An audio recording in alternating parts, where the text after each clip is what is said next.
é a manifestação de uma situação de crise que a pessoa está a viver.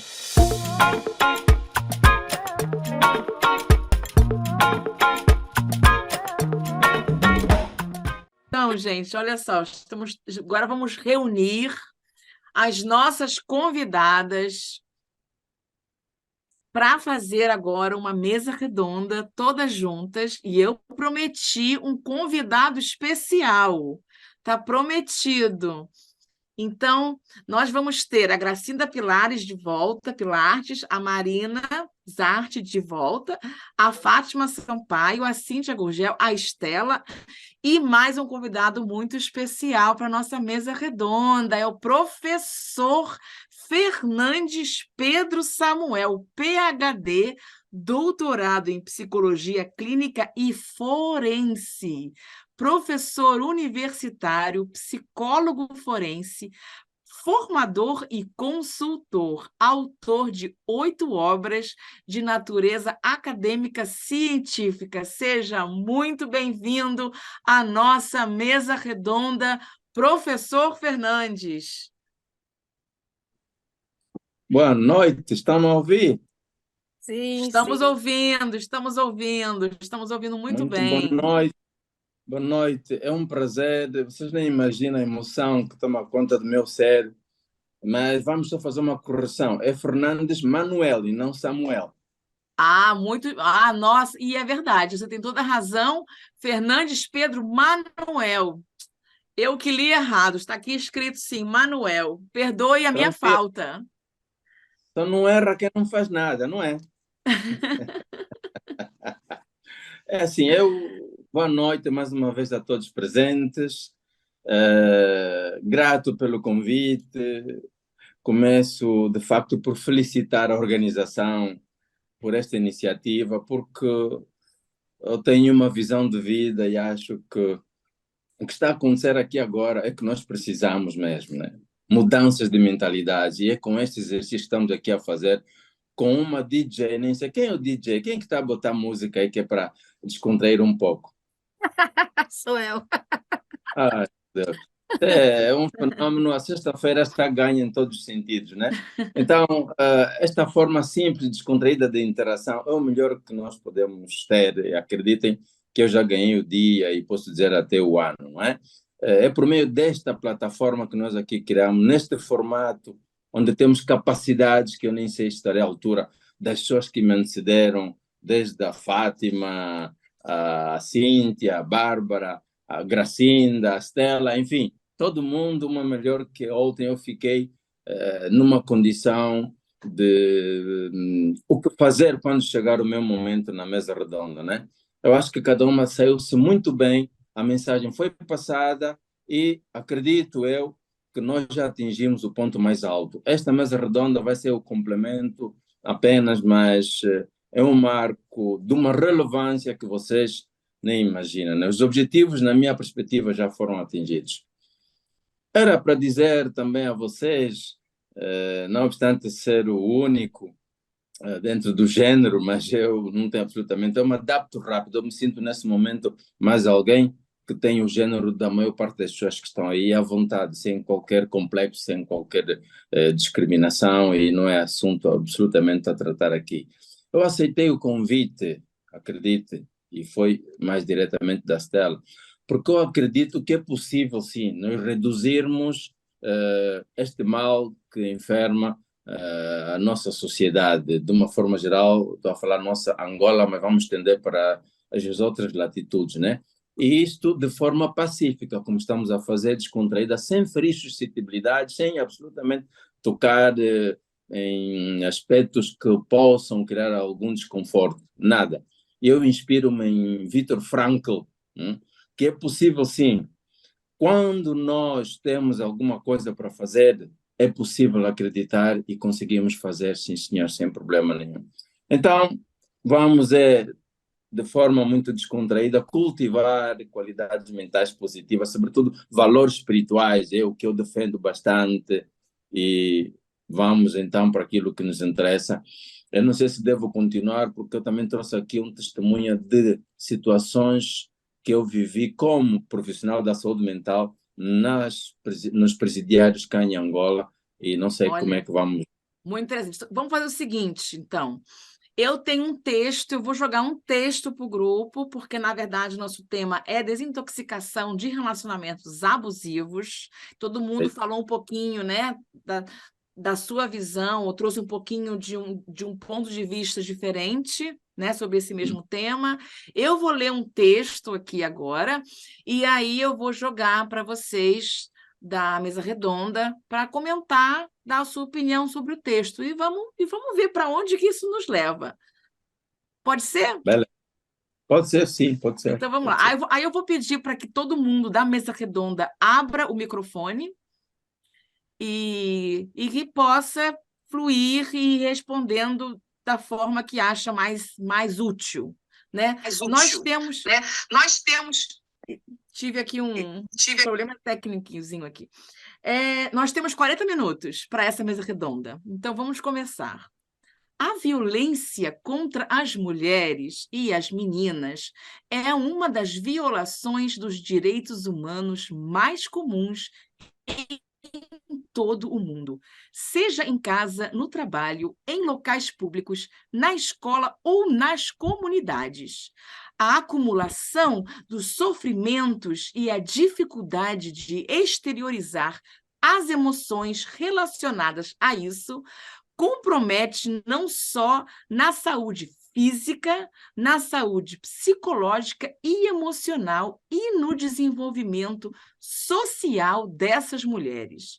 Estudos indicam que mulheres que sofrem violência têm uma maior propensão por desenvolverem condições psicológicas graves, como depressão, dependência química, automutilações, distúrbios alimentares, além de impacto na autoestima e desenvolvimento das mesmas na sociedade.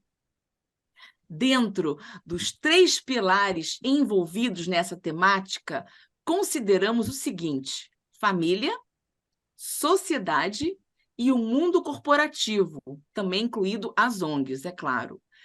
Que tipo de medidas vocês acham que devem ser tomadas para promover a desintoxicação de relacionamentos abusivos e a prevenção à violência à mulher e às meninas, é claro?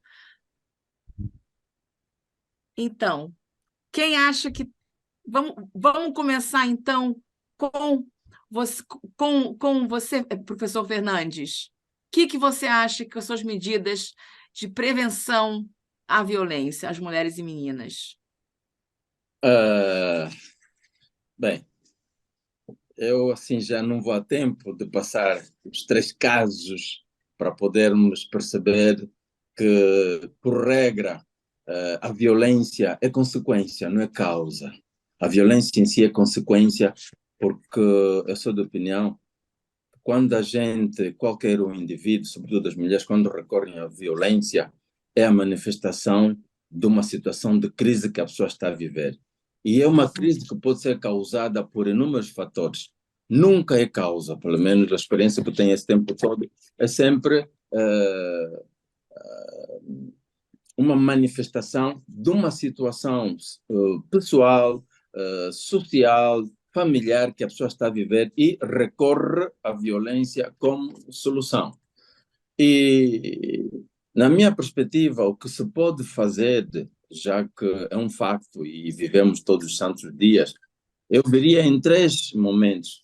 Na perspectiva jurídica, o que fazer, o que podemos fazer que é para reduzir este fenómeno. Primeiro, e já estamos a fazer nesse preciso momento, acreditem, não é? E é elevar o nível de literacia das pessoas, sobretudo das mulheres. E quando digo literacia, pontualmente literacia jurídica. Não existe o nível adequado da cultura jurídica, porque nós teríamos muito menos.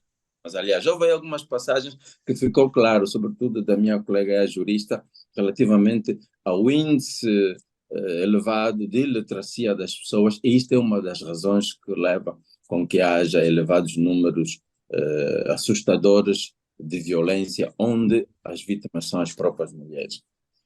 Outra perspectiva seria educativo-pedagógica, ou seja, recorrer às instituições públicas ou privadas do ensino e introduzir unidades curriculares que tratam deste assunto. Por isso, simplesmente, introduzir cadeiras ou disciplinas com temas relacionados com as causas e consequências da violência, seja qual for a sua natureza, física, psicológica, emocional, verbal, enfim.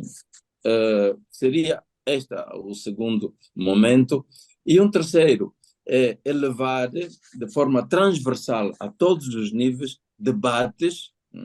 O que nós estamos a fazer agora, nesse preciso momento, é um deles, recorrer às artes cênicas, músicos, os órgãos de difusão massiva de toda a natureza possível, ou seja, os órgãos de comunicação social, as lives, os podcasts, enfim, introduzir em todas as latitudes e sem cessação, pura e simplesmente, esta temática de chamar a atenção das consequências perniciosas que ocorrem quando há violência. Mas começar pela perspectiva jurídica, porque é crime e as pessoas nem têm noção, sobretudo dos casos que eu tive acesso com as senhoras que foram vítimas, que eram simplesmente pessoas vítimas de uma situação e automaticamente passaram a ser elas próprias as algozes de quem se foi. Mas há um processo, é uma crise profunda que as pessoas vão vivendo ao longo do tempo e a outra parte simplesmente subestima o potencial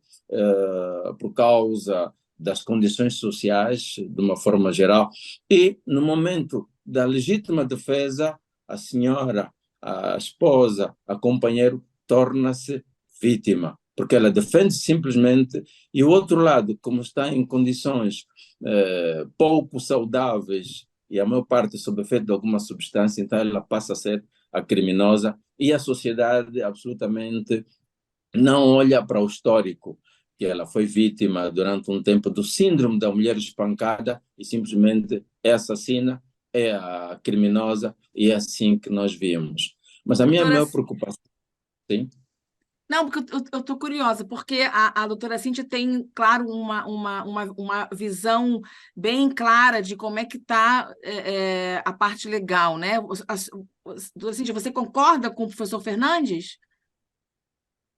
Sim, concordo, Bárbara, com tudo que está a dizer, e de facto queria acrescer que uma das formas também de combatermos isso, e eu trazia nas minhas recomendações, é efetivamente trabalharmos mais com a própria mulher e com as meninas, porque só enaltecendo a figura da mulher nós conseguiremos ter uma sociedade mais sã e coesa, a partir do princípio de que é a própria mulher que gera a vida e é a própria mulher que tem a responsabilidade de educar. Obviamente que com a participação do pai, porque com a participação ela é 50% por cada pai, não é? Ou seja, cada um dos progenitores tenha o seu nível de responsabilidade e não queremos só tirar todo este peso da responsabilidade para a mulher, mas quando olharmos para o aspecto jurídico, vemos aqui um desnível.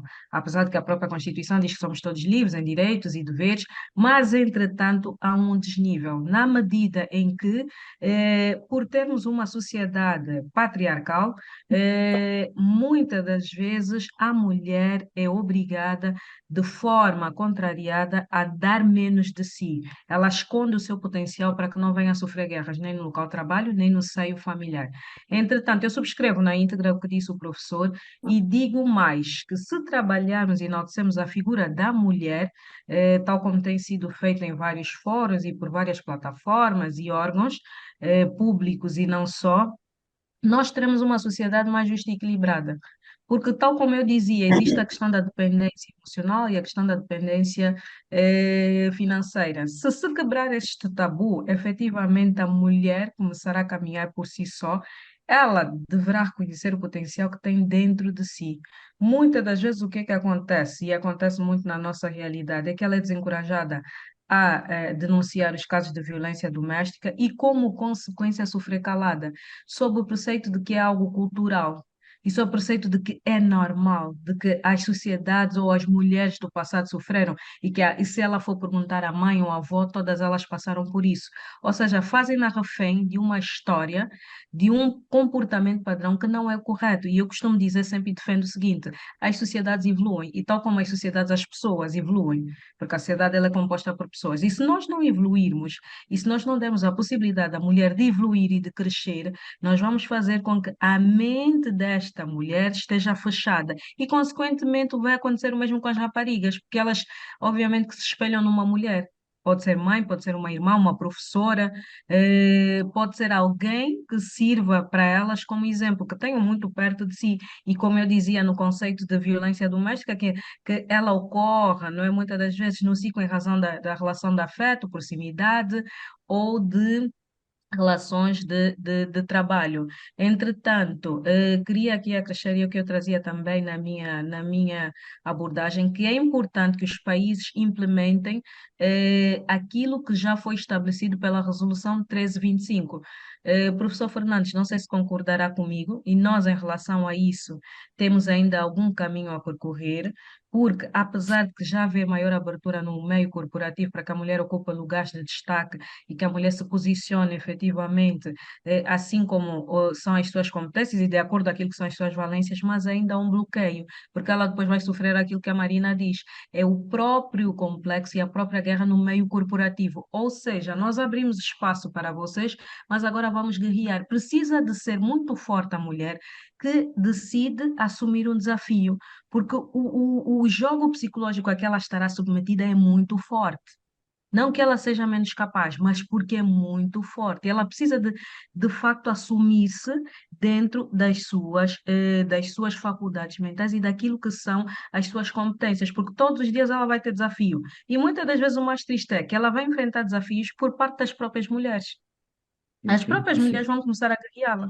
Não só os homens, mas são as próprias mulheres que se tornam o próprio e o primeiro desafio. Isto por quê? Porque um homem se entra no meio de uma mulher, ainda que elas sejam a maioria, pelo seu posicionamento forte, consegue quebrar toda a armadura e jugo que estas mulheres têm, em termos de resistência, de identidade própria, de propósito ou de coisas assim. Então, nós precisamos nos unir e falar mais sobre isso. Porque a questão da violência doméstica é aquilo que nós permitimos que nos aconteça. Eu tenho a certeza que não serei vítima de violência doméstica, não porque abordo esse tema, mas porque eu me conheço primeiro. Conheço o meu valor, conheço o meu potencial e porque sei que se eu fechar esta porta, não tem como eu ser vítima de violência doméstica. Nós temos que ter força o suficiente de denunciar estes casos e estes abusos, independentemente de que a sociedade venha a dizer ou não, e muitas das vezes de que haja o apoio ou não de familiares. E eu que dizia muitas vezes à Fátima, temos que cortar o umbigo, ou seja, o cordão umbilical. As Corte pessoas, umbilical. ou os nossos familiares, deixam-nos muito presos à ideia de que só vais ser feliz se tiveres um casamento, só vais ser feliz se tiveres um lar para apresentar, só vais ser feliz se tu fores a perfeitinha. E eu vou deixar de ter a minha vida própria, de ser quem eu sou, porque eu posso encontrar felicidade em muitas outras coisas. Eu posso encontrar felicidade na liberdade financeira, que disse a Stella e muito bem dito, se eu me potencializar para ser efetivamente essa mulher que eu quero. Tudo virá por acréscimo, porque ninguém veio ao mundo e até bíblico para viver só, mas no momento certo. O que acontece é que nós queremos criar padrões certos para tudo. Terminou a faculdade, agora é o tempo do casamento. Do casamento vem o filho. E se não acontece isso, a pirâmide inverte, ela não está a viver dentro do âmbito do direito costumeiro, não é verdade, professor Fernandes? E venham depois a outra classe de profissionais contrariar tudo aquilo que a própria ciência já diz, tudo aquilo que a própria Constituição diz e as demais leis que nós temos, que de facto já foram estabelecidas e o legislador já previa todo esse tipo de conflito na sociedade. Porque se nós olharmos, o direito só existe para quê? As normas existem para quê? Para trazer o equilíbrio. Para trazer o quê? Para normalizar ou regularizar o padrão da sociedade, porque senão todos nós viveríamos de forma desregrada e não é o que se pretende. E é por isso que se diz que a minha liberdade termina onde começa a do outro. Mas, falando aqui do conceito de violência doméstica, o agressor não pensa assim, ele não conhece limites. Para ele não há limites, independentemente do tipo de mulher que ele tenha, a mais instruída ou a mais capacitada, ele não vai olhar para si como isso, ele vê adversários e mais nada.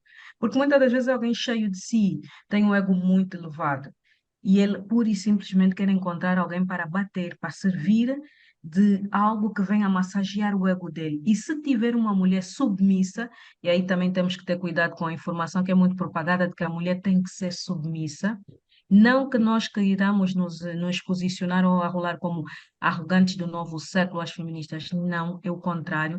Por simplesmente ela tem que ter noção para impor limites àquilo que o outro vai fazer com a sua própria vida. E nós só vivemos aquilo que nós permitirmos. Um dos objetivos sustentáveis, que também faz parte disso, que é a erradicação da pobreza, maior nível de instrução e capacitação às mulheres e meninas, acabar com os casamentos precoces, porque há a ideia de que a mulher própria muitas das vezes não se conhece e já lhe é dado um parceiro, como acontecia no passado, um parceiro maior de idade. Isso são conflitos sociais que vão sempre se arrastar. Em consequência disso, esta é uma mulher que, quando descobrir o seu verdadeiro eu, a sua identidade, ela vai perceber que viveu no engano.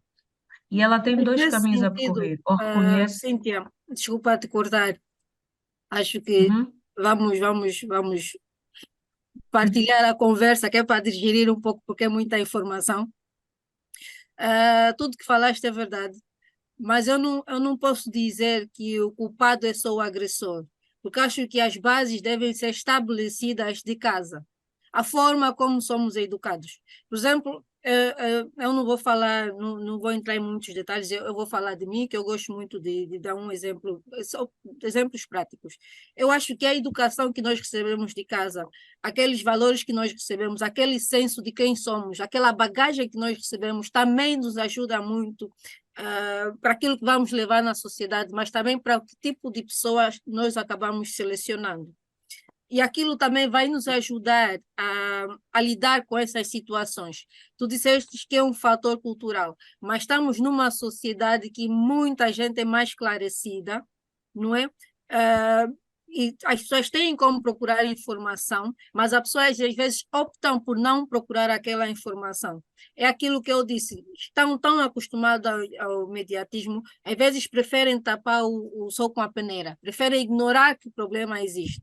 Ao passo que quando tu foste preparada já a partir de casa com certas bagagens, com certos valores dos pais, com certa noção de quem tu és, ou como tu podes sempre, de 3 em 3 meses, ou de 3 em 3 anos, fazer uma nova avalia, quem sou eu agora? Não é quem sou eu, quem fui no passado, quem sou eu, quem sou eu ontem, né? Quem sou eu agora, neste exato momento, o que é importante para mim?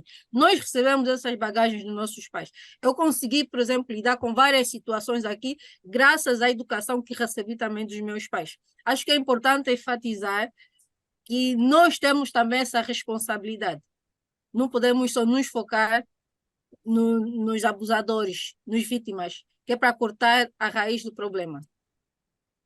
Não, e Stella, concordo perfeitamente. Se reparar, é por isso que eu digo, só vivemos aquilo que permitimos.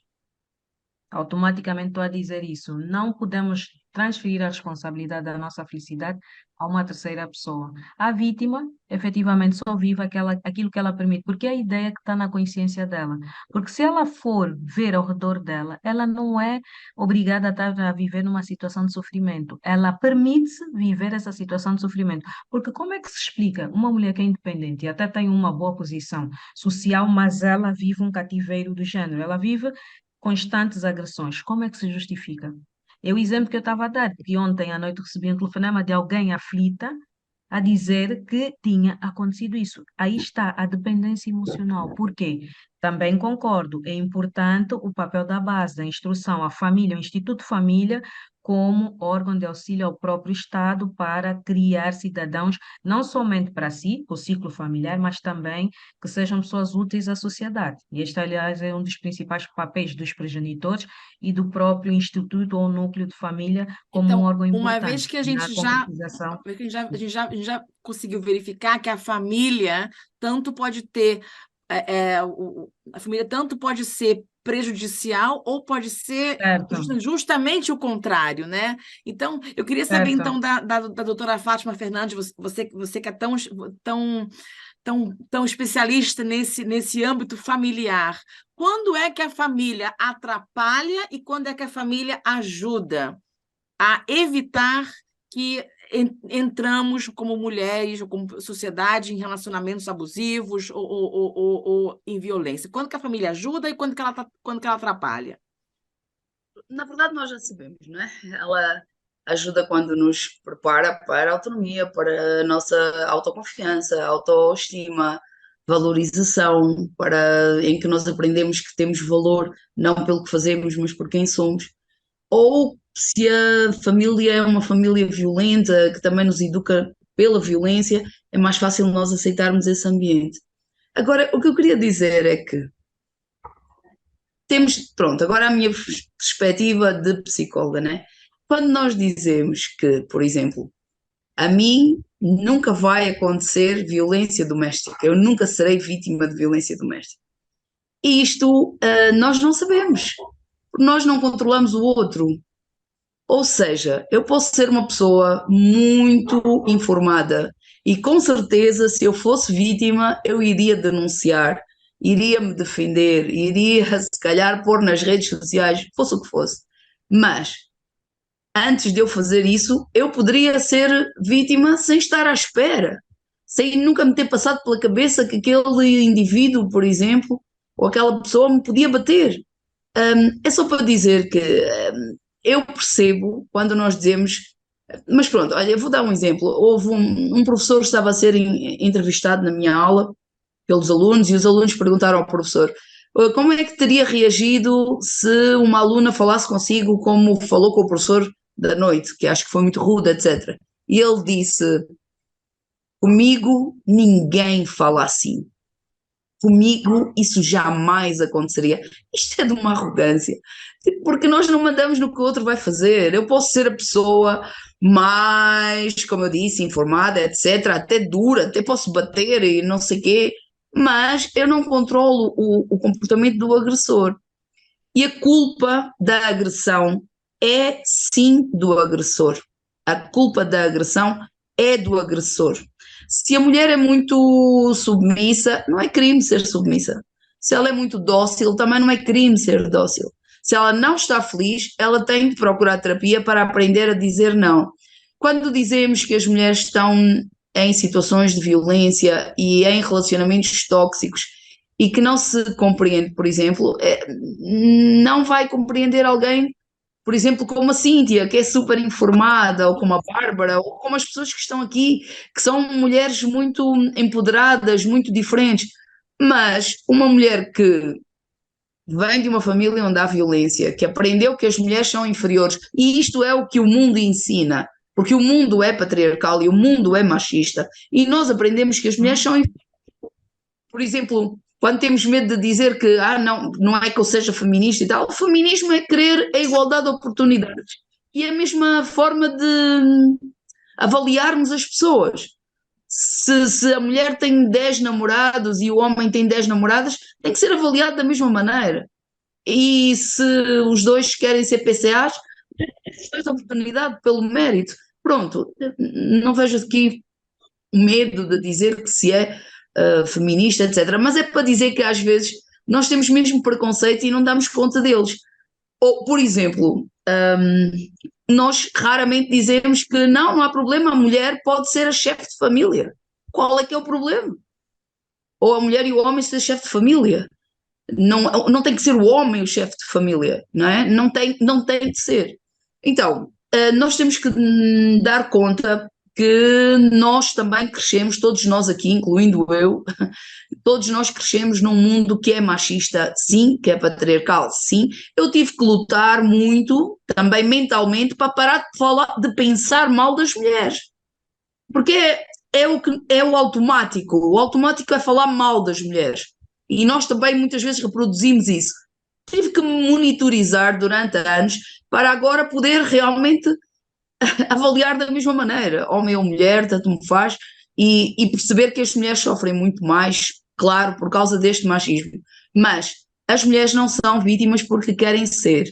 Eu acredito sim que têm responsabilidade, como disse a Cíntia muito bem, e acho que a Stella também disse, de que a responsabilidade de lutar por uma vida melhor, de lutar por integridade física, de lutar para não serem maltratadas, mas é muito difícil saber dizer não e é muito difícil estabelecer limites quando não é essa a educação que nós recebemos.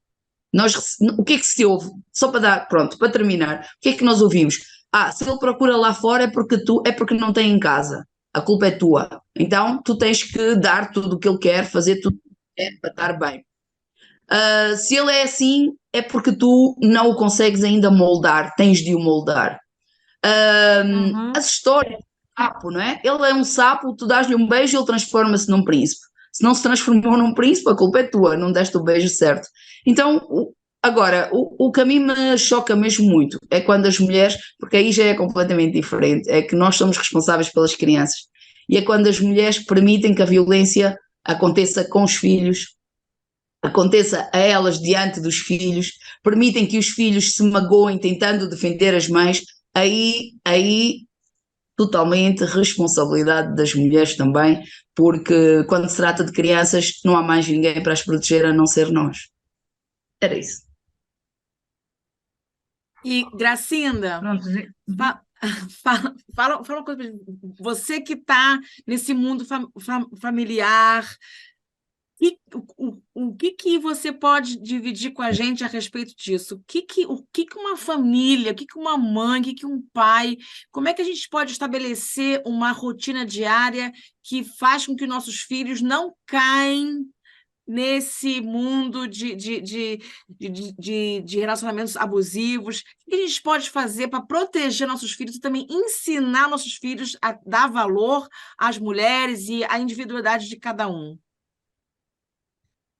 Bem, Bárbara, eu acredito que, primeiramente, é nós olharmos para a estrutura da família. Como é que é a minha base, como é que é a educação da minha família?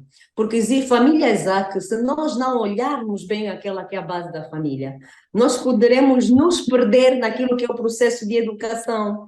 Por quê? Porque se a minha família, por exemplo, estiver envolvida num ciclo de vício emocional, porque há famílias que estão envolvidas também em um ciclo de vício emocional. E tais vícios emocionais também podem estar envolvidas a vícios comportamentais. Agora, como é que a minha família que está envolvida num vício comportamental, vou educar aquela criança ou aquele filho? Por isso é que hoje em dia é muito recomendado que se faça mesmo terapia. Eu acredito que todo mundo deveria ter mesmo um terapeuta, porque todos nós precisamos, porque nós não temos aquele manual totalmente perfeito que nos ensina, que nos educa como ser uma boa mãe ou como ser um bom pai. Claro, né? É lógico que todos nós demos do nosso melhor de acordo com os nossos princípios, de acordo com os nossos valores. Muitas pessoas também de acordo com as suas crenças e também a casos de religião, né? Aquilo que vão adquirindo em termos de conhecimento. Isso é base. Então, se a minha família, por exemplo, estiver ali envolvida numa situação de um vício de comportamento, esse comportamento muitas das vezes é aquilo que se torna um ciclo vicioso. E dentro desse ciclo vicioso, todos nós vamos estar envolvidos naquilo que é o mesmo padrão. E agora a questão é, o que está certo? Será que esse padrão, será que essa situação é o que vai fazer nós sermos famílias felizes, sermos o melhor? Olha, deixa-me só dizer que às vezes há um assunto que muito não se fala, mas são às vezes questões voltadas a alguns tabus, voltados a algumas culturas, ou talvez até mesmo tradicional. Quando digo tradicional, estou a dizer que existem famílias que têm, vamos dizer, né, como vamos trazer aqui algumas questões de género voltadas sobretudo à África. Na África, tem alguns padrões que, enquanto enquanto és bebê, a tua forma de educar aquele filho tem que ser de acordo com aquilo que a tua avó te explicou, de acordo com aquilo que você aprendeu. E vamos dar um exemplo aqui mesmo até de alguns, vamos chamar rituais. De acordo com alguns rituais, que para muitos não concordam, casos de gêmeos, existem pessoas que são gêmeas, mas tem que passar por algum tipo de ritual, onde vamos dizer que tem que comer olho de palma, tem que dar banho, tem que fazer seja o que for. Então, a minha questão é, isso para ti é o certo? Isso para mim é o correto? Qual é a forma mais assertiva de nós fazermos as coisas? É lógico que nós também precisamos, sim, senhora, de recorrer àquilo que é a nossa própria realidade, porque às vezes ficamos num ciclo vicioso de repetição de padrões e ficamos presos como numa âncora, de acordo aos nossos gatilhos emocionais, voltados aos nossos pais, às nossas mães, aos nossos familiares, quando nós não vivemos a nossa real identidade. Precisamos, sim, senhora, de como é que se diz? Sair do casulo, sair do casulo. É aquilo que é a metanoia. Precisamos, sim, senhora, de começar a voar e ver aquilo que é o assertivo para nós podermos fazer. Porque se eu ficar sempre presa a um padrão, e aí está, né? Cada família, nós entendemos que cada família tem a sua realidade. A minha família pode ter uma realidade onde, quando alguém chegar em casa, tem que avisar, tem que ligar, tem que, seja o que for. Mas para outra pessoa não é isso. Para outra pessoa é, chegou, abre a geleira, come, tira o que tiver, tudo ok, está à vontade. Agora a questão é qual é o padrão da tua família, ou melhor dizendo, qual é o padrão mais assertivo que tu achas que é o conveniente para tu fazeres? O que é que tu estás a querer instruir ao teu filho? E se essa instrução que tu estás a levar ao teu filho é aquela que lhe leva aquilo que ele precisa, aquilo que ele quer.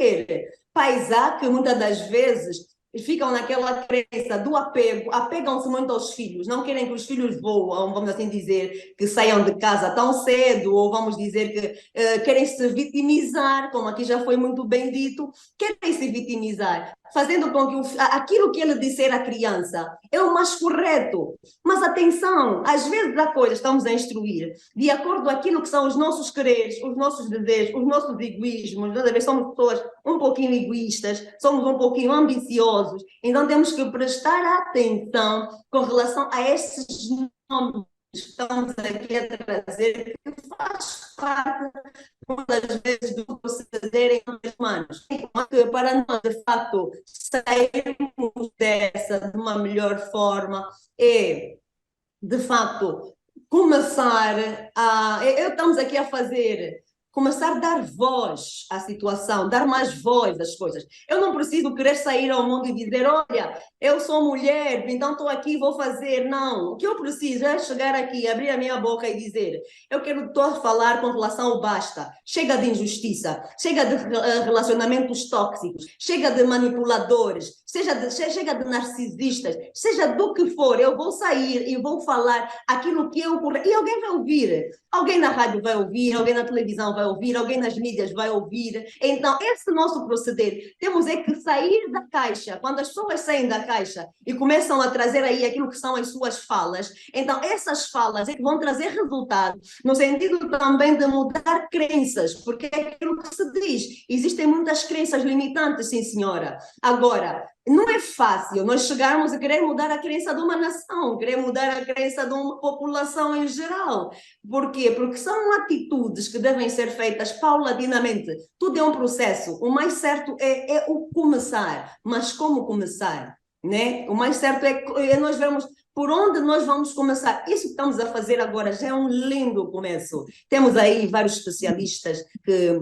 Se eu agora, eu olhar para aquilo que é a minha realidade, eu estou envolvida num sentimento de fui humilhada, estou num relacionamento abusivo, eu quero sair dessa situação, o que é que eu tenho que fazer? Então, eu posso, sim senhora, procurar um especialista. Até que ponto aquela situação ofendeu a mim? Até que ponto me prejudicou? Porque eu posso estar envolvida diante de um transtorno que sem mesmo eu me aperceber.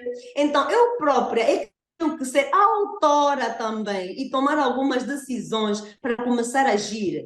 Claro que se eu não sei qual é a situação que eu estou a viver, por isso é que tem especialistas de todas as áreas, de todas as matérias. Está aqui a Stella, que é financeira. Às vezes a minha situação, que me faz eu viver, estar naquela situação, eu posso estar a reclamar de um abuso no meu relacionamento. O meu marido não me dá, eu também não passeia comigo e tudo mais. Não, às vezes não é o quanto ele não passeia contigo, mas o quanto a questão que está envolvida ali é uma situação financeira. Às vezes ele nem sequer tem para te dar. E às vezes nós queremos exigir algo. Mas agora a questão é, por que tu tens que exigir algo se tu também tens perna para andar, boca para falar, tens os teus órgãos de sentido todos em dia para poder trazer ali algum resultado. A questão é, devemos, sim, senhora. Gracinda, vai-me desculpar, deixa-te cortar. Acho que a Marina quer dizer algo e tem algumas perguntas aqui do público, tá?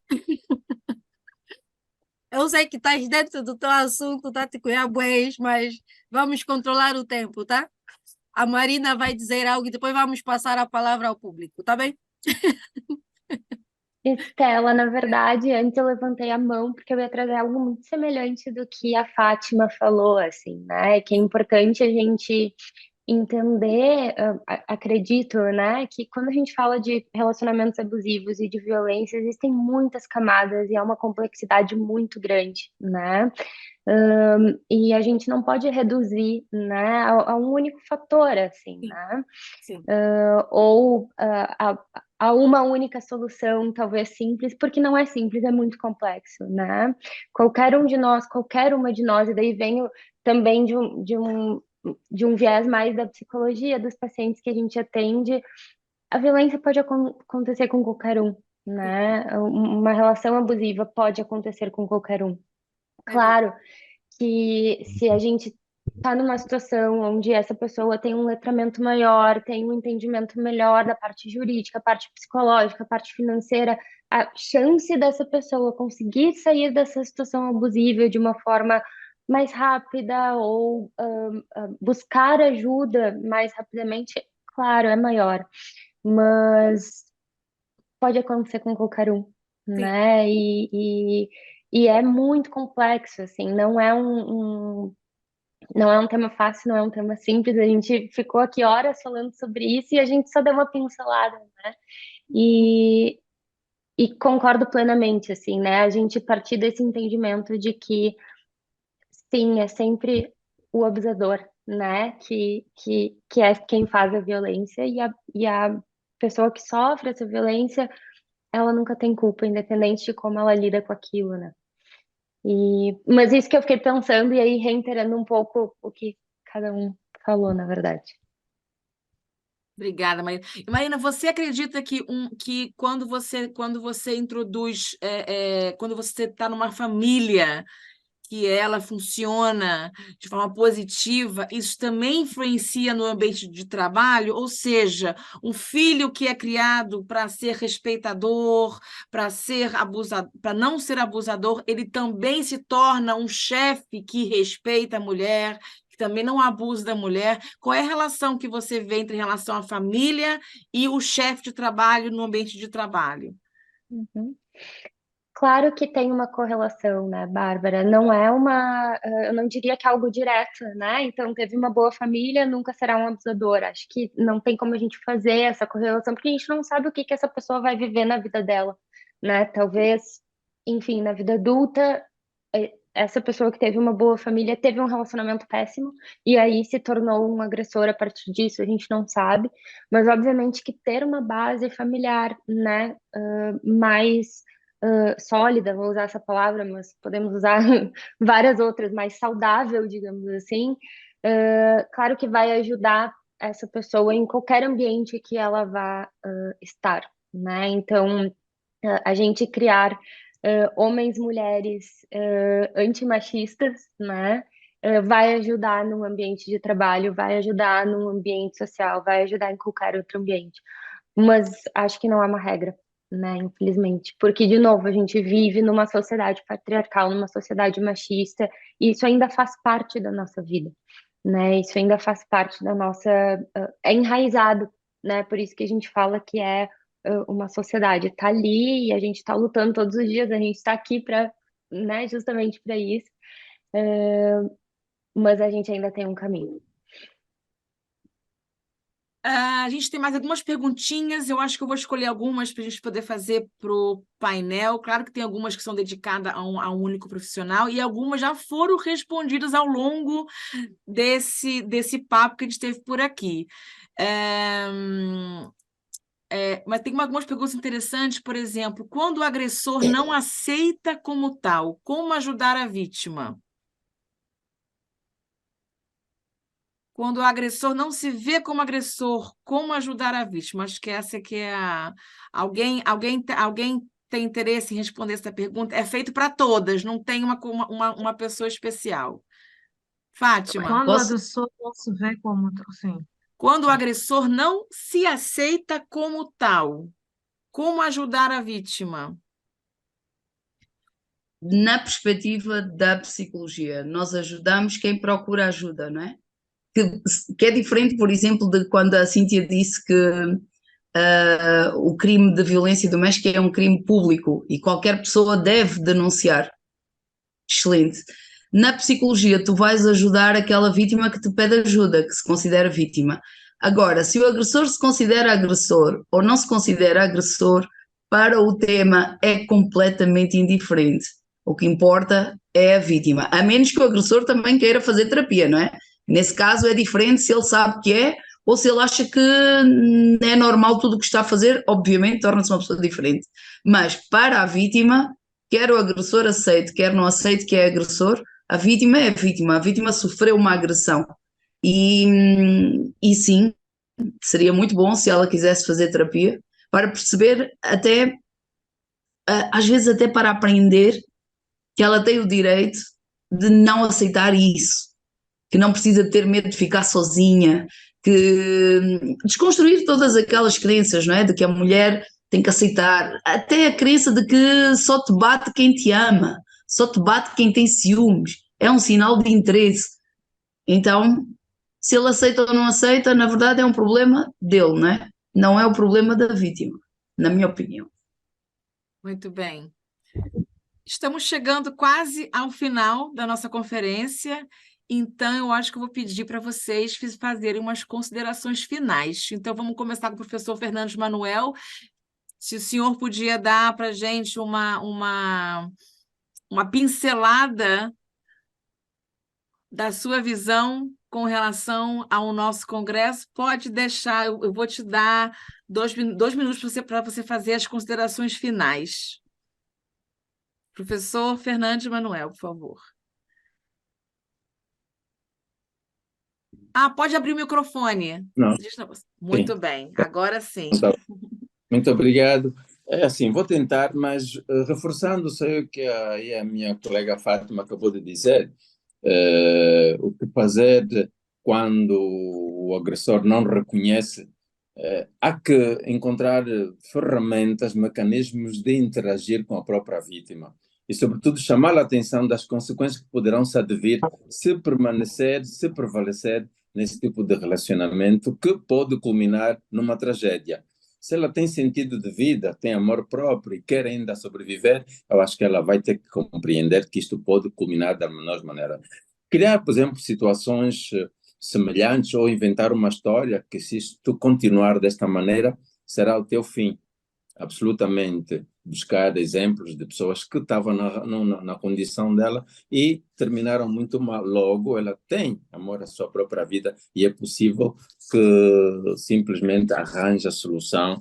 E existe em si o apoio psicológico e se já alguns indicadores de crime, simplesmente denunciar e tomar-se as devidas medidas punitivas, não é? Bem, de uma forma geral, o que nós tratamos aqui hoje, acredito que vai ficar na retina de muitas pessoas que estão a nos assistir e não tenho dúvida nenhuma, como eu tivera dito no princípio, nós já atingimos o ponto mais alto, o apogeu já foi atingido. E tudo tem que gravitar à volta, de facto, dessa triada. A família, o indivíduo e o próprio sistema onde as pessoas estão inseridas. A própria sociedade joga um papel preponderante. E temos que nos consciencializar que sempre que há violência, eu repito, é consequência de uma crise que tem as suas razões de existir, não é? Existe uma série de determinantes, e esses determinantes gravitam novamente à volta da família, do tipo ainda continuamos, eu subscrevo com um sentido muito patriarcal, não é? Afinal de contas, que sentido tem a família? Que valores cultivam? Quais são as prioridades? Que exemplos tem a família ou os pais para os seus filhos? Hein? Mas o sentido parental, se é uma gestão autoritária ou muito mais, como é que se diz, não é flexível, o termo agora fugiu-me. Além do autoritarismo, há outra. Como? Permissiva. Permissiva, Permissiva. permissiva, perfeitamente, onde quase tudo é permitido, é encontrar sempre um meio termo.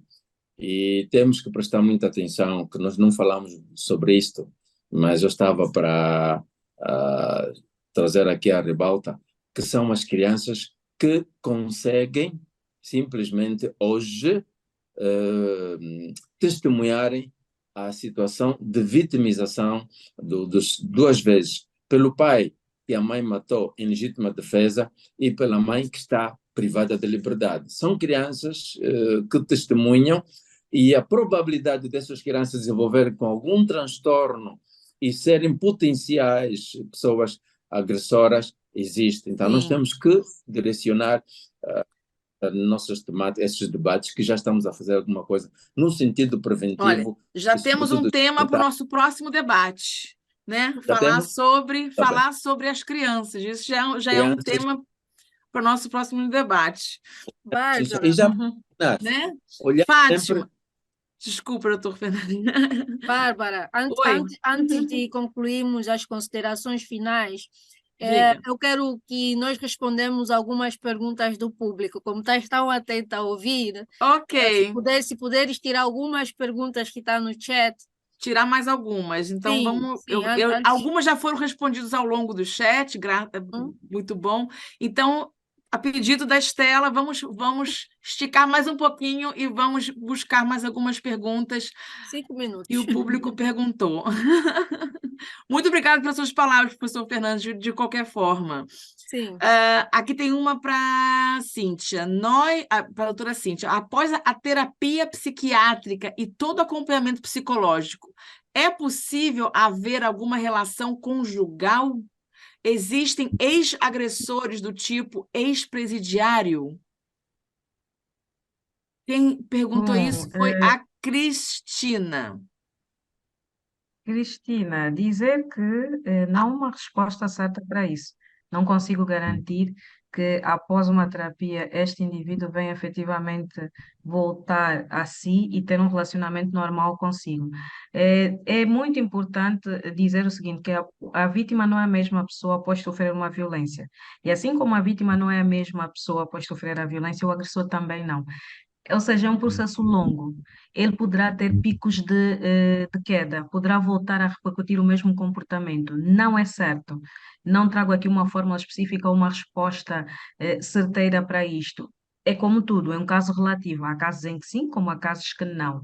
Entretanto, daquilo que é a experiência que eu tenho, normalmente as vítimas preferem ou optam sempre por começar um novo relacionamento, optam sempre porque, uma vez feridas, não preferem se curar-se a si, procurar ajuda e partir para outra. Existem casos em que há, de facto, resistência por parte da vítima, a vítima vai tentando, mas no final é bem certo que haja um período de ruptura, que esta relação ou esta vítima vai experimentar um período de dissolução, se estiver casada com esta pessoa, ou mesmo ruptura em função do vínculo que têm uma com a outra, mas não existe uma resposta certa, não é? É uma das perguntas frequentes, porque a vítima, no fundo, tem esperança.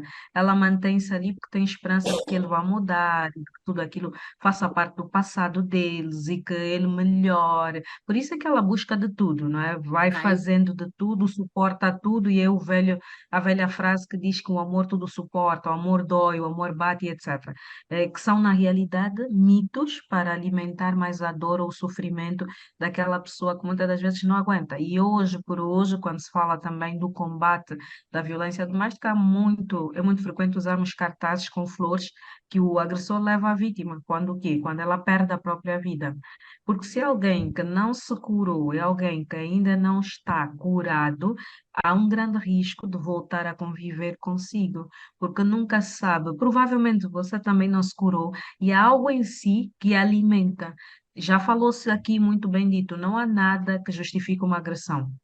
Não há Muito bem, discussão sobre isso. Isso é muito ponto bom. assente. Muito Eu não bem, sou muito culpada porque bem. ele me agride, assim como ele também não é culpado porque me agride, mas eu não devo aceitar, não devo permitir. Na minha perspectiva jurídica, não é não e ponto e basta. E assim como acredito que também do ponto de vista da psicologia, não se permite, não é? Cura essas pessoas para que elas Sim, emocionalmente possam estar refeitas, possam restabelecer a sua estrutura e poder decidir aquilo que é melhor para si. Mas, obviamente, que eu não vou sair, eu não vou voltar para aquela zona que me adoeceu, não é? Ou para o local onde eu quer fui dizer, muito é magoada. possível, mas na sua experiência não é nem o mais indicado, Não mas é essa possível. E se é, calhar, sim, na minha né? experiência não vejo isso, não é o que tem acontecido, mas também, se calhar, seria um bocadinho receosa em recomendar alguém a estar nessa situação. Que Depende seja, muito do grau do impacto que teve a violência na sua própria vida. Porque a terapia, para que é que é? É para salvar também o agressor, porque ele precisa saber se sim. relacionar, ele precisa Então, curar-se, porque se for para partir para uma outra relação, pelo menos ele está curado. Porque, vejamos o seguinte, se houver ou filhos bem acompanhado, nascidos. né? Às vezes a pessoa, o agressor Exatamente, ou tem que bem estar acompanhado, bem porque se haver acompanhado, filhos, né? E sim, se haver depende filhos também, nesta relação, aí é sim, mais um peço desculpa, tema, né? Com Bárbara. filhos ainda é Sim, mais se um haver tema, filhos né? nesta relação, é obrigatório que ele faça terapia, porque já não atinge-me tanto a mim, mas se calhar para estes menores, para que Muito ele consiga interessante viver ou isso. conviver com estes menores, não é? Não venha depositar a raiva nestes menores, porque pode ser transferida também o índice da agressão ou o nível da agressão da mãe para os próprios filhos. Quando Claro. muitas das vezes ele não consegue atingir a mãe, vai então atingir Ou os seja, filhos. a terapia é essencial em qualquer caso de É violência, né? essencial. Tanto para quem sofre quanto para quem dá. Próxima pergunta agora que temos aqui é para a Estela. Qual é a diferença entre segurança e liberdade e independência financeira? Excelente pergunta. Ah, eu acabei de estabelecer que segurança financeira é quando tu consegues viver da sua renda, né? Para além de viver da sua renda, consegues fazer uma reserva que é para casos de emergência. Agora, a independência financeira é quando tu tens tudo seguro, não estás a viver estresse financeiro e consegues ter uma reserva adicional para ir criando a sua independência financeira. Aquilo já envolve fazer investimentos na bolsa e já envolve um pouquinho de mais risco. Quer dizer, tu vais estabelecer um, como é que se diz em português? Estou à procura do termo. Fala numa outra língua. Vamos ver se a gente te ajuda. Não vai dar Exato. certo, pode falar. Tu vais criar um perfil de investimento que é para a longo prazo aquele teu investimento passar a te dar uma renda passiva. Quer dizer, tu não vais somente depender da sua renda de emprego, mas também terás renda passiva. O que acontece muitas das vezes? É que as pessoas, quando conseguem atingir a independência financeira, depois querem aumentar o seu patamar de vida. Quer dizer que acabam gastando mais do que saem do seu plano e depois Uhum. voltam na estaca zero, voltam que tem que reconstruir a segurança financeira. Agora, a liberdade financeira é quando o teu patrimônio está tão estabelecido que já não precisas mesmo te preocupar com dinheiro, estás livre financeiramente. Essas são as diferenças. Por isso é que a segurança é o primeiro degrau para isso.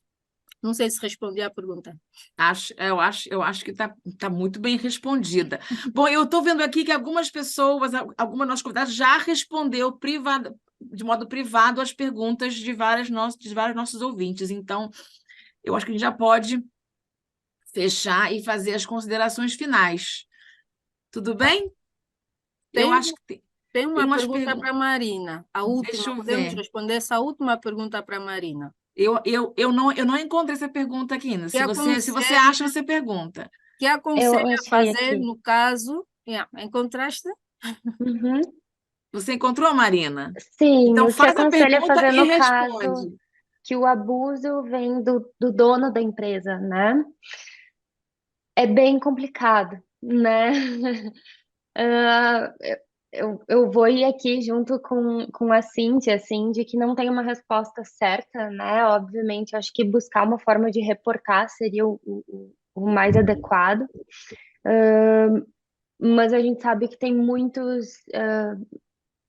enfim, muitas influências, né? Que talvez isso seja muito difícil.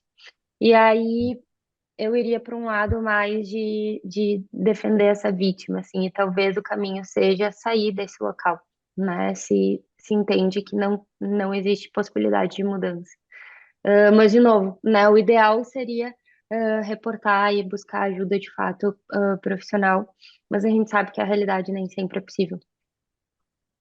E Não isso sei se te respondi. está relacionado àquela questão que eu falei no princípio. Se tu não tiveres numa posição de dependência, tu não vais ter receio de ir reportar. Tu não vais ter medo de processar se for necessário. E tu não vais ter medo de se demitir se for necessário. Porque não estarás numa posição de dependência financeira. E vocês acham que quando a mulher ou o indivíduo que sofre algum tipo de abuso, quando ele tem um lugar onde ele pode se sentir seguro para fazer, para se queixar, seja na empresa, ter um departamento especializado para receber esse tipo de queixa, ou no ambiente da escola, ter um profissional especial na escola que também está pronto para receber esse tipo de queixa. Você acha que quando você estabelece um sistema de apoio, fica mais fácil das mulheres das vítimas reportarem essas agressões? Com certeza, né? Porque aí tem um processo estabelecido, muitas vezes protegendo a privacidade, né, dessa pessoa que sofreu a violência. Então, com certeza. Assim como a lei, né, que a Cíntia estava falando, que é importante, essas leis que já tem no Brasil, a lei já tem em Portugal, se elas forem se as vítimas e os agressores sabem que serão, se a vítima sabe que ela será acolhida e o agressor sabe que ele irá passar por um processo, isso também evita que esse sistema continue ocorrendo? Eu não estou ouvindo você, Cíntia. Se a Cíntia quiser responder essa pergunta, eu não estou ouvindo a Cíntia. O microfone está desligado. Então, será que esses sistemas também previnem abusos? Já é assim, relativamente, Bárbara, a essa questão, estava a perguntar-me sobre, eu deixei de ouvir um minuto, não é? Sobre a questão da legislação. O que é que queria saber de concreto? Queria saber se quando você cria um sistema, no caso também de legislação, se isso também evita que o agressor agride. Evita. Sim, evita muito, peço desculpas, acho que já percebi, inibe a atuação do agressor, porque quando ele sabe e tem consciência de que tu tens conhecimento da lei, obviamente que ele vai pensar duas vezes. É inevitável, claro, mas entretanto não será certo que haverá ali, ocorrerá propriamente no plano físico, poderá ocorrer de forma verbal ou psicológica. Então, isto varia muito e depende muito de como nos posicionamos. Esta é a minha visão enquanto jurista. Obviamente que algum outro profissional de uma outra área vai defender o ponto de vista de uma forma diferente, não é? Mas como jurista é isso. Por quê? Porque ele vai perceber que toda ação é uma reação, terá como consequência uma reação. E, obviamente, que a reação ou a consequência da agressão é a denúncia. A denúncia vem consigo o processo crime, não é? E então acaba por limitar um bocadinho a atuação dele. Muito bem. Estela, quando a mulher ela está empoderada financeiramente, você acha que ela tem mais, que ela está menos apta a sofrer esse tipo de abusos? Não, não acho, porque isso também não está somente voltado à finança, mas a tudo aquilo que as nossas especialistas acabaram de dizer. Quais são as crenças que essa mulher tem? Essa mulher se conhece o suficiente, tem o autoconhecimento para saber estabelecer limites, que é para reconhecer quando é que uma situação se torna perigosa, quando é que é o basta, não é? Não se trata só da questão financeira, por isso é que eu falei psicologia, né? Não é só a técnica, mas é também o lado psicológico de tudo isso. Então, é um processo para a pessoa sair dessa. A pessoa pode ter todo o dinheiro do mundo, mas ter uma autoestima baixa, por exemplo, e não saber como lidar com certas situações. E é necessário pedir ajuda. A pessoa às vezes não sabe como é que eu faço, onde é que eu começo. Eu tenho todo o dinheiro do mundo, mas eu tenho a autoestima baixa. Há pessoas, eu tive uma conversa parecida com a Marina no podcast. Há pessoas que só tiram o seu valor, o seu senso de valor por causa do dinheiro que têm, ou por causa da função que exercem. Então, pessoas nesse tipo de situação também podem atrair relações abusivas, também podem se deparar com relações assim e não saber como lidar. Muito bem. Agora eu vou pedir para vocês dar as considerações finais. Muito obrigada, Estela. Oh, obrigada pelo acréscimo. Mas o dinheiro é importante, não mintam. Bom, eu vou dar a palavra, então, à Gracinda Pilates. Gracinda Pilates, se você quiser, você pode dar as suas considerações finais e você tem 2 minutos. Acho que a imagem dela, acho que o sinal Não? dela é fraco. Gracinda, as suas Ok. considerações finais, né, para esse tema nosso. Cíntia, estou a lhe ouvir com um pouco de falha agora, mas disse sobre considerações, é isso? Considerações finais, Gracinda. As suas considerações finais para o nosso grupo. Não sei se conseguem me ouvir, eu estou a começar a lhes ouvir Sim. mal, mas pronto. Ok. Bem, dentro daquilo que são as considerações finais, é importante nós olharmos que tudo tem um princípio, um meio e um fim. Bem como tudo, nós conseguimos perceber a fase de iniciar, a fase de parar e a fase de avançar.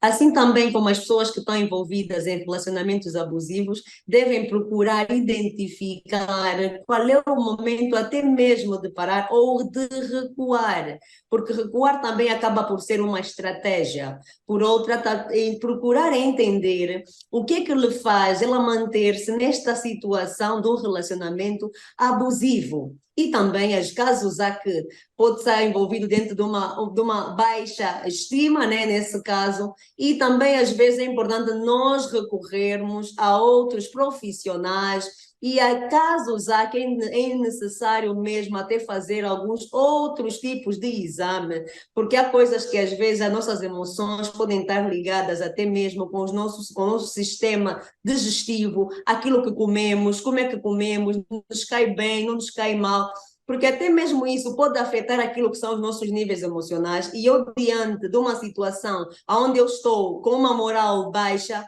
posso até submeter a algum tipo de reação, algum tipo de abuso, algum tipo de carência. Então é importante, sim senhora, também parar para ver com outros especialistas, questões mesmo voltadas à saúde, porque nós, enquanto seres humanos, precisamos olhar o que comemos, o que bebemos, exercícios físicos que fizemos, pois embora parece estar um pouquinho desarticulado, mas no final das coisas, todas as coisas acabam por se agregar. Também, por outra, voltando àquilo que são as questões educacionais, sobretudo, é importante nós, enquanto encarregados, olhar para aquilo que é a nossa educação diante das crianças, fazer com que as crianças acabamos por instruí-las aquilo que é o saber ser e o saber estar e aquilo que são os seus mecanismos de defesa, bem como os seus conflitos internos. Como é que uma criança vai aprender a gerir as suas próprias emoções? Pode até mesmo começar na escola. Quando é que ela diz não aos colegas? Quando é que ela sofre algum tipo de bullying e tem que se sujeitar a essa situação?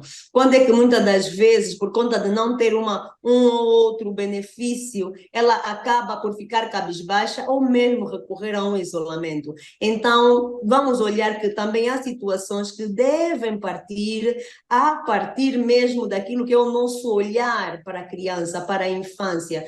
E pessoas que já estão dentro deste relacionamento, já pessoas adultas, né? É importante, conforme tivemos aqui a falar, saber gerenciar as suas próprias emoções.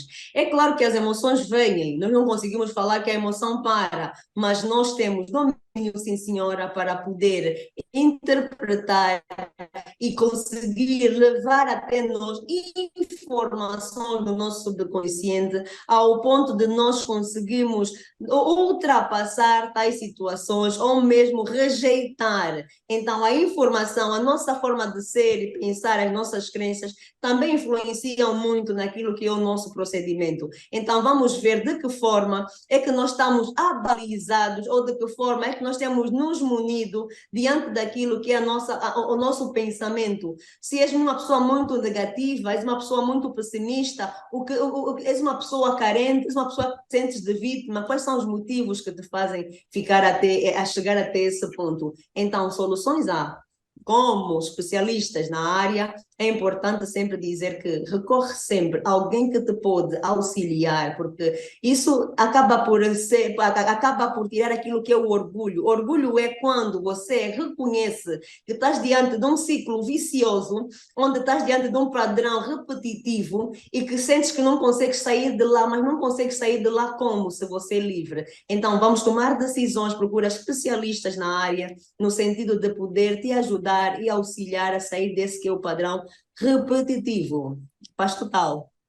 Muito obrigada, Gracina Filares, muito obrigada.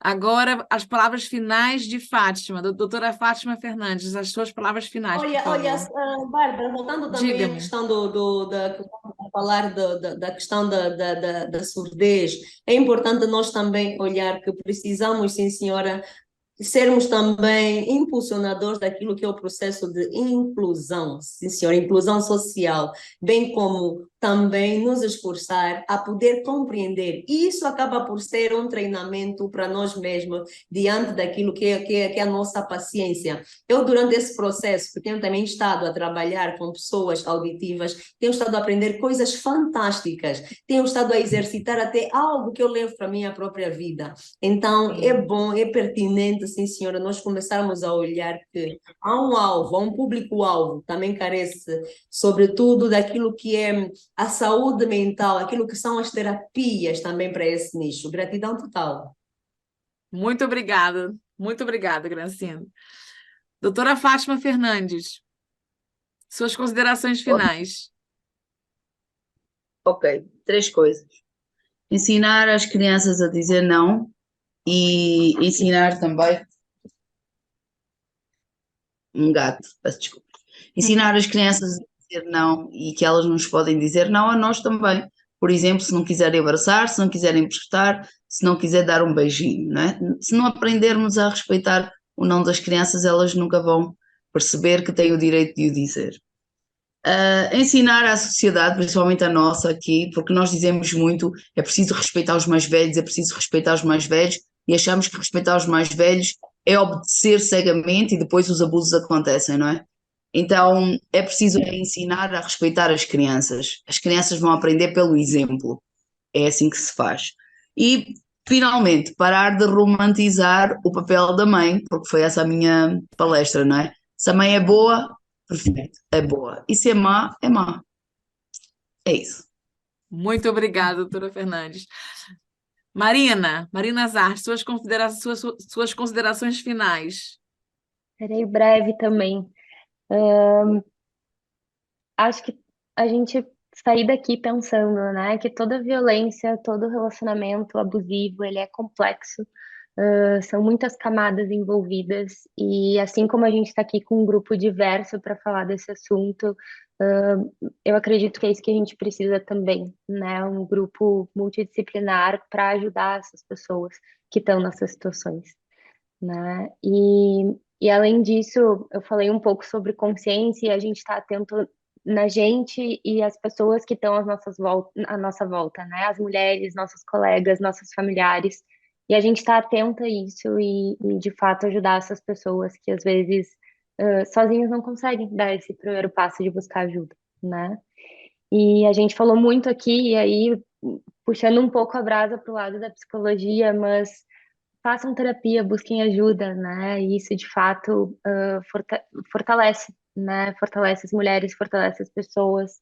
E acho que assim a gente caminha para um caminho melhor. Muito obrigado, Marina, muito obrigado. Cíntia Gurgel, doutora Cíntia Gurgel, suas palavras finais para o nosso grupo. Prontos, eu, antes mesmo de entrar para as palavras finais, quero agradecer a organização do evento e porque ainda não dirigi essas palavras simpáticas à Stella. Foi um evento magnífico, pude beber muita experiência de todas as preletoras, os meus parabéns à apresentação de todas. Fátima é aquela profissional que, de tirar o chapéu, com quem já tive a oportunidade de partilhar outros painéis e saio sempre com a sensação de crescimento profundo. Revi-me em todo, de modo geral, em todas as abordagens das nossas oradoras. Bárbara foi espetacular desde o princípio ao fim, portanto pode tirar o doutor e ficar somente o Cíntia, que está tudo bem. E pronto, dizer que sim, podemos continuar. Eu acho muito produtivo e acho que temas como este, de suma importância para a sociedade, só se debatem desta forma com ideias e pensamentos de diversos profissionais. Aliás, muito mais de pensamentos próprios, não são pensamentos soltos, estamos a falar cada uma de acordo com a sua vivência, a experiência que temos e, claro, com dados científicos, não é? É com base naquilo que, por exemplo, eu falo, baseado no código, tanto penal quanto pelas próprias leis que regem, quer a nível de Angola e um bocadinho por outras realidades que regem a temática da violência doméstica.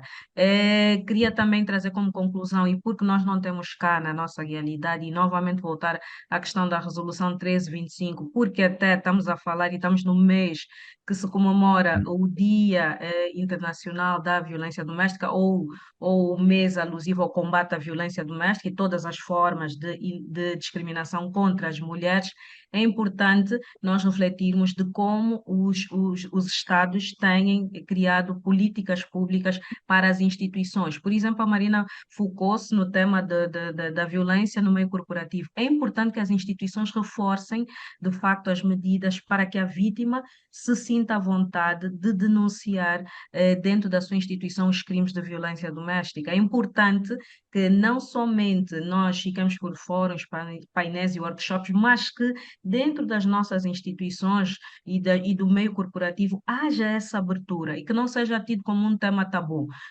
Outro dia alguém denunciou determinada figura pública por assédio, etc. E ficou por nada, banalizado. Fez-se um inquérito e depois, no final, o que veio como resolução é de que foi um mal-entendido, não foi um mal-entendido. Eu costumo dizer que há que haver o equilíbrio, sim, senhora, mas sempre a vítima, ao denunciar, é porque se sentiu insultada e abusada.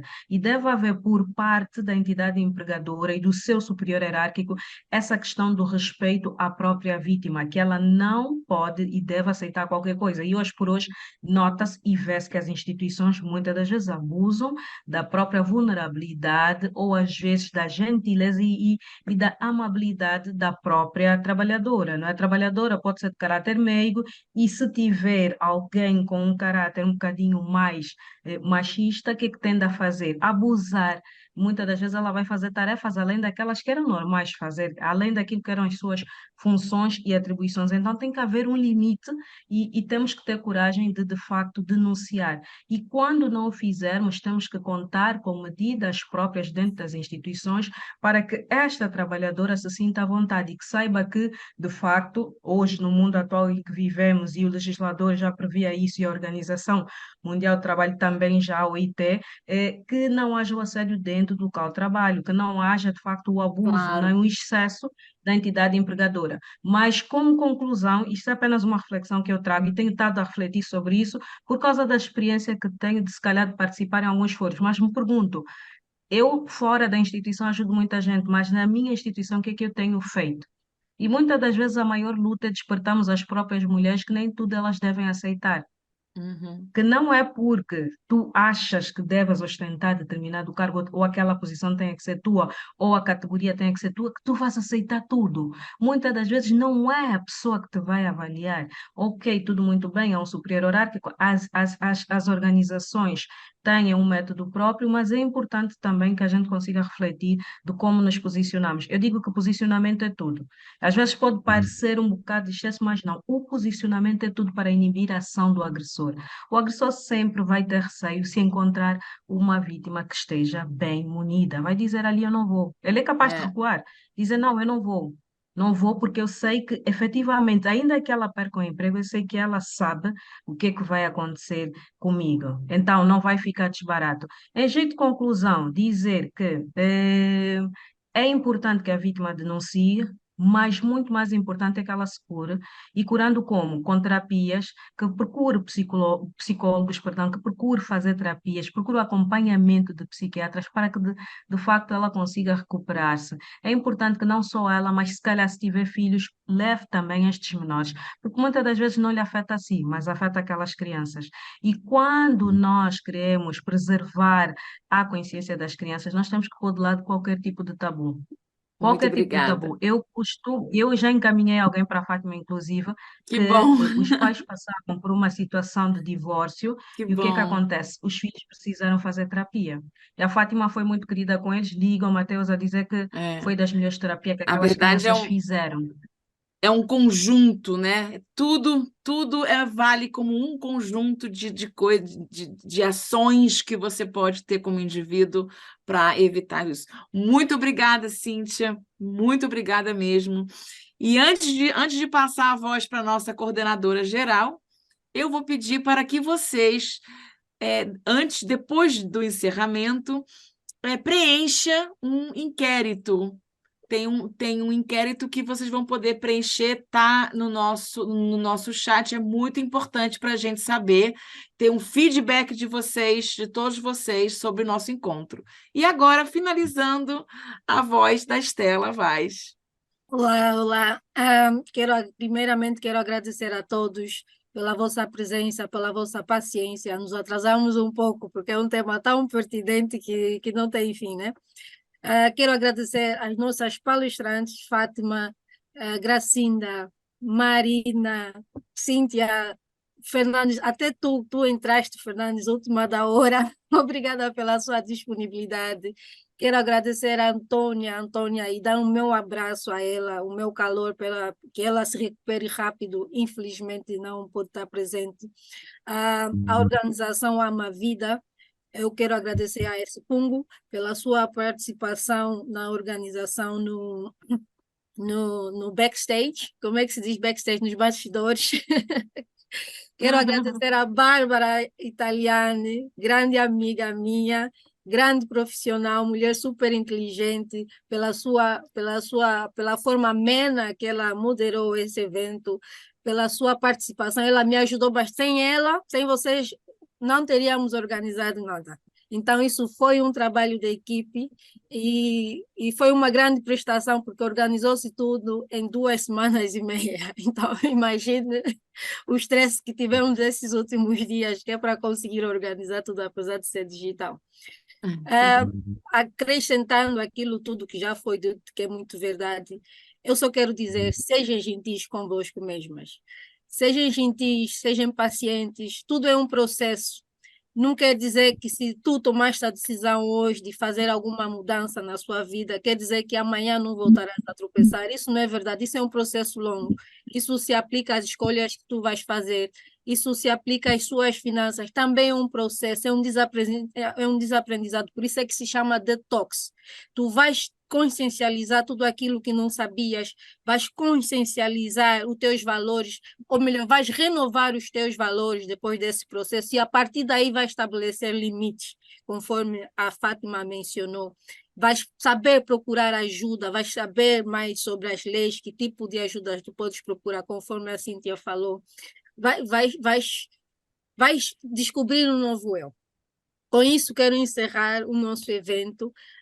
Muito obrigada. Eu quero encerrar com uma música. Vamos cantar. Só mais um minutinho, só um minutinho. As pessoas não estão recebendo o link do inquérito. Oh, espera aí, deixa eu Então, ver se se eu você ponho no puder chat. postar no grupo, Tá aí antes no da grupo. gente se desligar. Link do inquérito e não se esqueçam de ir no Facebook, contactem todas essas nossas especialistas, elas ainda têm muito a dar. Vão na minha conta do Instagram, que é para receberem a surpresa, pode vos ajudar muito a começar o vosso processo e mantenham-se ligados. Não tenham vergonha, nem sintam o ego de não pedir ajuda. Ninguém sabe tudo. Nós precisamos de ajuda, nós precisamos um dos outros. Por isso é que o nome da empresa é Alex Network, a rede Alex. Isso é a chave para o sucesso na vida, para viver uma vida plena. Já está no chat? Já está no chat, já está no chat, sim. Eu vou dizer, depois da música terminar, o nosso público pode deixar o chat. As palestrantes ficaram aqui mais um pouco para falar. Tá bem? Ok. Ok. Então, muito obrigada a todos vocês. Muito obrigada mesmo Muito pela obrigada participação. e boa noite. Estou com as câmeras todas ligadas. Vamos fazer isso. Vamos nos divertir em conjunto.